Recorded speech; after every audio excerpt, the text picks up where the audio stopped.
Hello friends, मैं गौरव। और क्या आप ये जानते हो, आज के जमाने में अपने पार्टनर को आप असली ताजमहल देना चाहोगे ना, तो ये इतना महंगा पड़ सकता है कि सिर्फ और सिर्फ इसके बाहर उसकी खूबसूरती में चार चांद लगा रहे इसके गार्डन को ही अगर आप दोबारा बनाने जाओगे तो उसकी कीमत ही होगी पूरे 111 करोड़ रुपए। और ऐसे में जरा सोचो, अगर आपको पूरा का पूरा ताजमहल बनाना पड़े तो आपकी तो प्यार की कश्ती ही डूब जाएगी और ये तोहफा आपको बहुत महंगा भी पड़ जाएगा। इसीलिए हम बनाएंगे लाइमस्टोन से बना द ग्रेट पिरामिड ऑफ गिजा, क्योंकि ये तो चूने से ही बना है और चूने से बनी चीज थोड़ी ना महंगी होती है। पर फ्रेंड्स, मेरी ये बात को ना ध्यान से सुनना, चूने से बनी हर चीज सस्ती भी नहीं होती है। इसीलिए तो आज की तारीख में इस चूने के पिरामिड्स को बनाने की कीमत होगी 9,030 करोड़ रुपीस। अब जब सभी लैंडमार्क्स को बनाना इतना महंगा पड़ रहा है तो जरा अंदाजा लगाओ, न्यूयॉर्क सिटी में शहर के बीचों बीच मौजूद फ्रांस का तोहफा उर्फ द स्टैच्यू ऑफ लिबर्टी को बनाने की कीमत क्या होगी? 200 करोड़, 300 करोड़, 500 करोड़? नहीं, इसकी कीमत है सिर्फ और सिर्फ 9 करोड़। यकीन नहीं हो रहा, राइट? कैसे, क्यों, ये सब जानना चाहते हो ना? तो फिगर नॉट, क्योंकि आज हम कई ऐसे फेमस लैंडमार्क्स का कोटेशन निकालेंगे ताकि आप उसे अपने बाबू सोना के लिए खरीद सको। In our today's video titled how much would it cost to build the famous landmarks today. Number 1, the Statue of Liberty. चलिए शुरू करते हैं एक ऐसे पुतले के कोटेशन से जिसका पूरा नाम the Statue of liberty enlightening the world है, जो किसी बुक का नहीं बल्कि द स्टैच्यू ऑफ लिबर्टी का असली नाम है। वैसे ये पुतला भले न्यूयॉर्क में खड़ा है, लेकिन जानते हो, यूएसए से अपनी दोस्ती दुनिया को दिखाने के लिए फ्रांस ने इसका कंस्ट्रक्शन करके इसे अमेरिका को गिफ्ट किया था। एंड इंटरेस्टिंगली, कॉपर, स्टील और कंक्रीट से बने इस 305 फीट लंबे स्टैच्यू को बनाने में आज से 146 ईयर्स पहले $400,000 लगे थे, जो ऑब्वियसली उस जमाने में कमाना और इकट्ठा करना दोनों काफी मुश्किल था। इसीलिए फ्रांस ने बनाई थी चंदा इकट्ठा करने की एक कमेटी जिसका नाम था the American committee of statue of liberty. और फिर चंदा जमा होते ही इस पुतले का काम शुरू कर दिया गया, जिसमें 60 वर्कर्स ने 10 सालों तक दिन रात मेहनत करके इस स्टैच्यू के दोनों हाथ, इसकी डिजाइनिंग, इसके स्ट्रक्चर, सभी को एक यूनिक टच दिया। लेकिन आज के समय में इसे डिजाइन करना और बिल्ड करना आसान है। बताओ क्यों? क्योंकि now we have modern technology and modern day machines. Example के लिए ऐसी क्रेन्स जो टन्स ऑफ लोड्स को उठा के 10 मंजिला बिल्डिंग से भी ऊपर लोड शिफ्ट कर सकती है। Imagine that. High computing systems जो डेटा साइंस की मदद से जिस जगह पे कंस्ट्रक्शन हो रहा है वो जगह कैसी है, कोई नेचुरल कैलामिटी हो गई तो कंस्ट्रक्टेड बिल्डिंग को कितना फर्क पड़ेगा, कितने साल तक बिल्डिंग खड़ी रह सकती है, क्या क्या प्रॉब्लम्स आ सकती है और इसके सॉल्यूशंस क्या क्या हो सकते हैं, वो सब बता देती है। आजकल एआई का जमाना है और डेटा साइंस हमें बहुत हेल्प करती है सही डिसीजंस लेने में। इससे हमारा काम बहुत ही आसान हो जाता है। लेकिन कंस्ट्रक्शन में डेटा साइंस कैसे यूज किया जाता है, आप शायद यही सोच रहे होंगे, राइट? तो यार देखो, कंस्ट्रक्शन चालू करने से पहले हाई कंप्यूटिंग सिस्टम्स में जहां बिल्डिंग्स बनाई जाने वाली है ना, उसका डेटा डाला जाता है कि वहां कौन सी नेचुरल कैलामिटीज आई है, वो जगह कैसी है, वहां से बहने वाली हवा की रफ्तार क्या होती है और भी बहुत कुछ, जिससे स्टडी करके कंप्यूटर हमें बताता है कि बिल्डिंग के कंस्ट्रक्शन में क्या क्या प्रॉब्लम्स आ सकती है, या फिर बिल्डिंग बनने के बाद किस हद तक वो किसी आपदा जैसे कि अर्थक्वेक को झेल सकती है। और ये सब हमें वो कंप्यूटर करके दिखाता है बस कुछ चंद घंटों में। और एक रिसर्च के मुताबिक सिविल इंजीनियरिंग आज डेटा साइंस की मदद से $10 ट्रिलियन जितनी बड़ी इंडस्ट्री बन चुकी है। अब फ्रेंड्स, लेकिन मेरा सवाल आपसे है कि बताओ क्यों डेटा साइंस और मशीन लर्निंग इन फील्ड्स को नॉर्मल स्कूल कॉलेजेस में प्रमोट नहीं किया जाता? और अगर ये कोर्सेज करने भी हो तो बड़े बड़े यूनिवर्सिटीज में जाना पड़ता है जहां फीस और परसेंटेज दोनों हाई है। ऐसे में फिर क्या करें भैया? वेल, अपग्रेड पे आ जाओ। यहाँ पर आप Michigan state university, IIT Bombay, IIT Bangalore, Liverpool university, university of Arizona जैसे बड़े बड़े यूनिवर्सिटीज से कोर्सेज कर सकते हो। इधर आपके लेक्चर्स इन यूनिवर्सिटीज के लीडिंग फैकल्टीज और इंडस्ट्री लीडर्स लेंगे और यहाँ आउटडेटेड सिलेबस नहीं बल्कि इंडस्ट्री रेडी करिकुलम सिखाया जाता है, जो आपको वही इंफॉर्मेशन देगा which is currently necessary in your field for practical application. Now I know कि कुछ लोग कहेंगे कि मैं ऑलरेडी 27-28 का हूँ और 3 साल की डिग्री खत्म होते होते मैं 30 साल का हो जाऊंगा।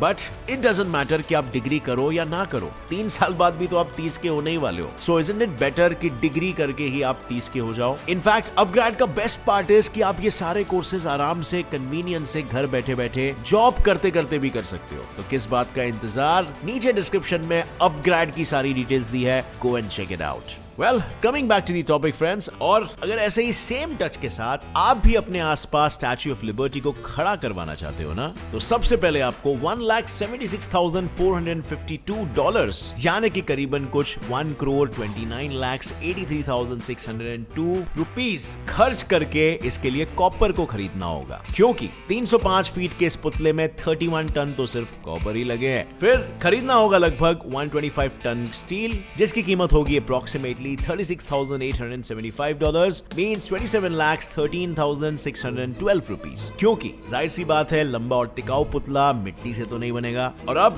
जब इतना लंबा और विशाल पुतला बन ही रहा है तो उसका बेस भी तो उतना ही सॉलिड देंगे ना, जिसके लिए इस्तेमाल होगा कंक्रीट, तो उसका पकड़ लेते हैं $567,000, मंझे लगभग 4,17,12,772 रुपीस, जिसके बाद पुतले के मटेरियल्स का टोटल कॉस्ट होगा लगभग 5 करोड़ रुपीस। इसके अलावा इसमें लेबर कॉस्ट, मशीन कॉस्ट काफी कुछ जाएगा, जिसके बाद कुल मिलाकर लिबर्टी की देवी को बनाने का बजट होगा लगभग $1,283,520। सिंपल शब्दों में अगर बताऊं तो अप्रोक्सीमेटली 9 करोड़ रुपए। क्या हो गया, यही सोच रहे हो ना, मुझे ये सब कैसे पता? वेल, बात कुछ ऐसी है कि ऐसा ही सेम स्टैच्यू टेनेसी के मेम्फिस में भी बनाया गया था, जिसका टोटल कॉस्ट $302,717 आया था, और हमारी लिबर्टी की देवी तो उससे 4.24 टाइम्स बड़ी है, जिसकी वजह से मैंने आप सभी के लिए कैलकुलेशन 4 गुना बढ़ा कर किया, और एंड में मुझे स्टैच्यू ऑफ लिबर्टी के आज के मेकिंग कॉस्ट का पता चल गया, जो कि है $1,283,520। सिंपल, पर जैसे कि मैंने आप सबसे पहले ही कहा था, originally the Statue of liberty चंदा इकट्ठा करके बना था, लेकिन आज की तारीख में आपको ये 9 करोड़ का चंदा कौन देगा?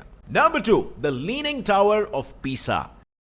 अब फ्रेंड्स, अगर स्टैच्यू ऑफ लिबर्टी आप नहीं बना सकते तो क्या हो गया, कोई बात नहीं यार, शिट हैपेंस। हम बनाएंगे 12th सेंचुरी में बना टेढ़ा मेढ़ा tower, the leaning tower of Pisa, जिसे टेढ़ा मेढ़ा होते हुए भी बनने में 200 साल लग गए थे। और लगता भी कैसे नहीं, ये पूरा टावर सफेद रंग के संगमरमर से जो बनाया गया था, जिसकी वजह से टावर का वेट 15,000 टन हो गया था। हाँ, ये बात और है कि इस 8 फ्लोर के टावर को बना तो दिया गया था, लेकिन इसको बनाने से पहले उस जगह की जांच मजदूरों ने नहीं की थी, जिसकी वजह से उस जगह की मिट्टी ये बोझ उठा नहीं पाई, और ये टावर टेढ़ा होकर हिस्टोरिकल लैंडमार्क बन गया बाय एन एक्सीडेंट। पर क्योंकि ये टावर प्योर व्हाइट मार्बल से बना हुआ है, इसीलिए आज के समय में इसको बनाना किसी कोहिनूर को खरीदने से भी ज्यादा महंगा हो सकता है। और ऐसा इसीलिए क्योंकि इस 8 फ्लोर के बड़े टावर को चमचमाती सफेदी में कवर करने के लिए हमें $6 मिलियन ये तो सिर्फ मार्बल्स ही लगेंगे। और जाहिर सी बात है, मजदूरों बिना ये कंस्ट्रक्शन अधूरा होगा, इनफैक्ट होगा ही नहीं, तो अंदाजन उनका खर्चा कुछ लगभग $2 मिलियन होगा। और 8 फ्लोर के टावर में मार्बल्स लगाने और कंस्ट्रक्शन दोनों के लिए क्रेन्स का इस्तेमाल तो होना ही है, तो उसका खर्चा होगा लगभग $4 मिलियन। मतलब टेढ़े मेढ़े और लुढ़के हुए structure the leaning tower of Pisa को बनाने में टोटल खर्च होंगे $12 मिलियन,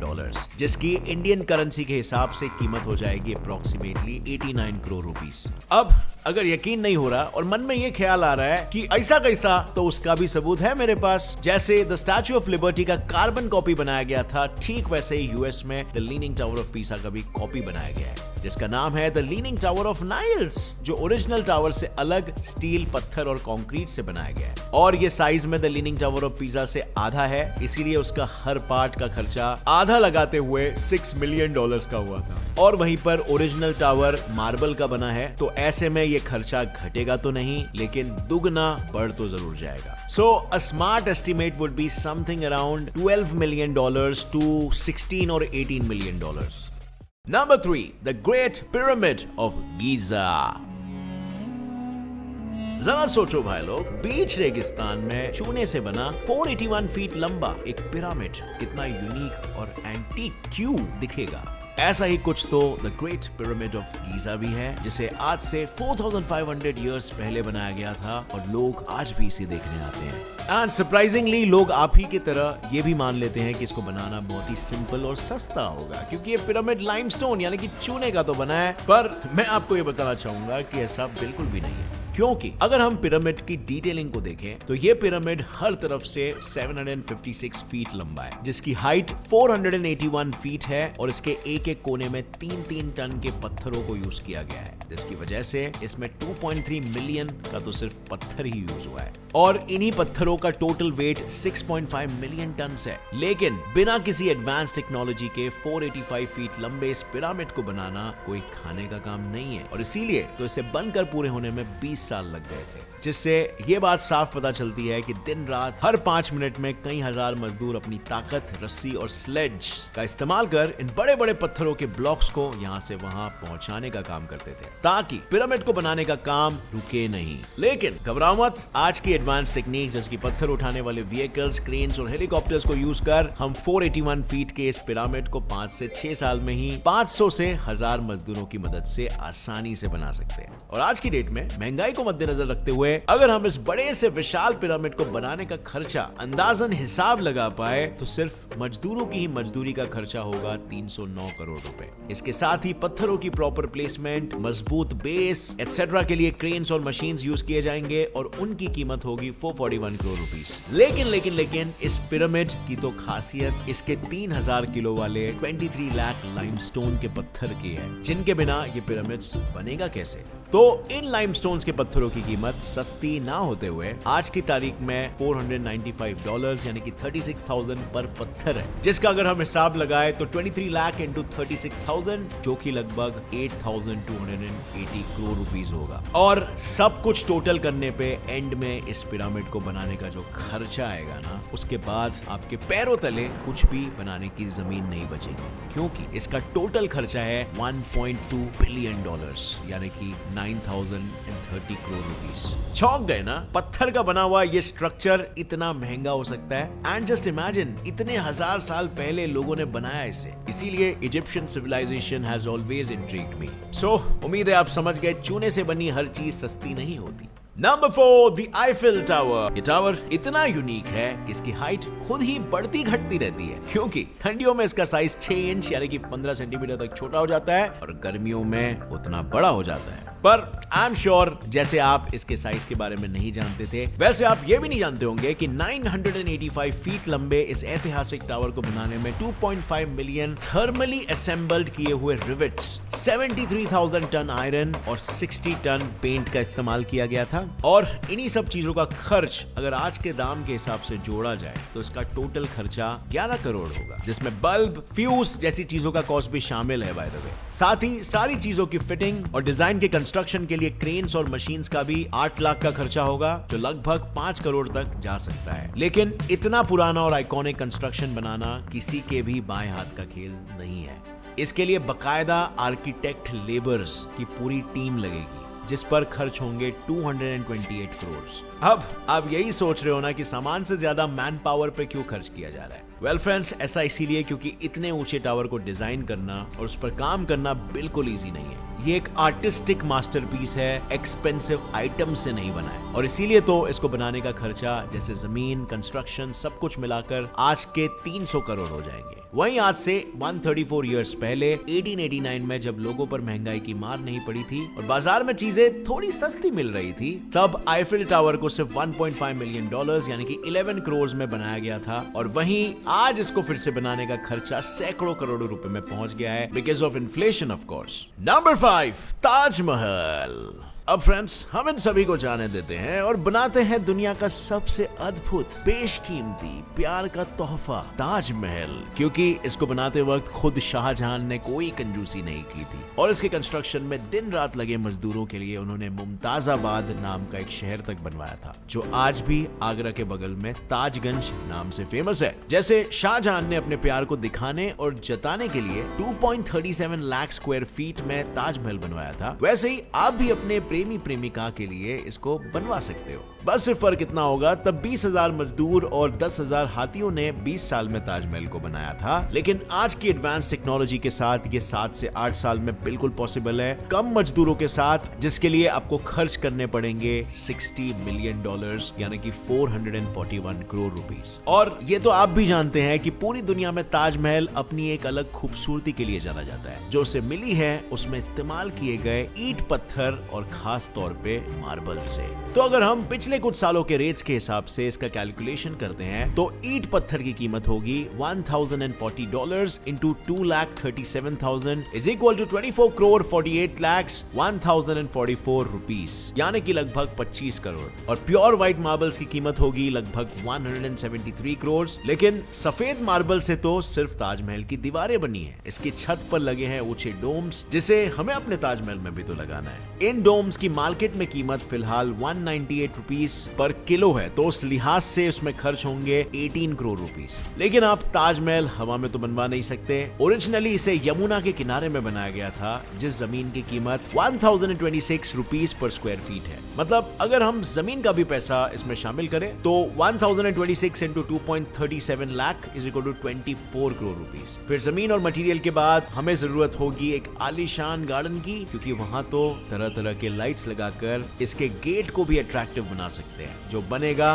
111 करोड़ रुपीस में। और जो थोड़ा बहुत ऊपर नीचे खर्चा जाएगा ना, उसकी कीमत होगी लगभग 73 करोड़ रुपीस। मतलब कुल मिलाकर अपने प्रेमी को ऐतिहासिक स्मारक बनवा कर देने की कीमत होगी 814 करोड़ रुपीस।